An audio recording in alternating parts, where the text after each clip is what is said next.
Pour moi, Startup Maker, c'est la fabrique de start-up.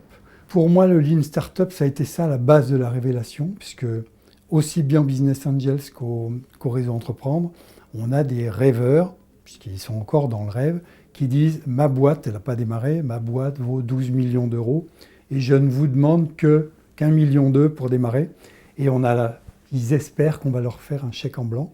Ce que je trouve particulièrement génial dans le Lean, c'est qu'on va démarrer avec le minimum d'argent et aller tout de suite avoir des preuves que le marché va accepter ce produit ou en tout cas encore des possibilités de le modifier. À travers le développement de Cotranet, j'ai eu à faire face à des levées de fonds, à travers différents systèmes de levée de fonds.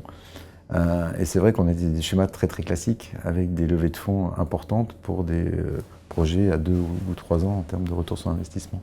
Ce qui me séduit beaucoup dans Startup Maker, c'est cette approche itérative basée sur des résultats concrets d'augmentation et de croissance de l'activité de l'entreprise, qui n'est pas uniquement une croissance financière, mais une croissance déjà d'activité de trafic sur les sites, avec des points réguliers. Ils ont l'impression qu'on est un fonds.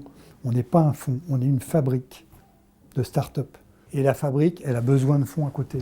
Mais le plus important, vous amenez un savoir-faire, enfin des méthodes de développement et les premiers financements dont il y a besoin. Si tu veux, le gars qui veut faire un rallye, tu lui amènes la bagnole et les cours pour apprendre à piloter en même temps, quoi.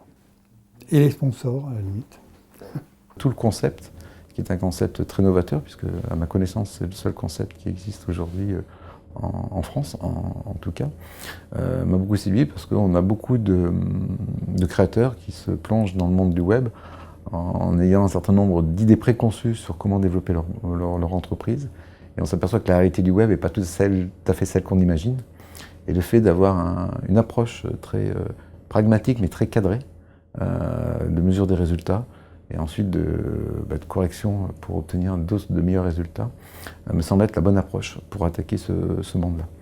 Quand je vois des dossiers, aussi bien au réseau Entreprendre qu'au Business Angels, où les gars n'ont encore rien fait, ils sont tout seuls, ils nous disent qu'ils vont embaucher 15 personnes et ils veulent lever pour démarrer 300 000 euros sans savoir si le marché va accepter leurs services ou leurs produits.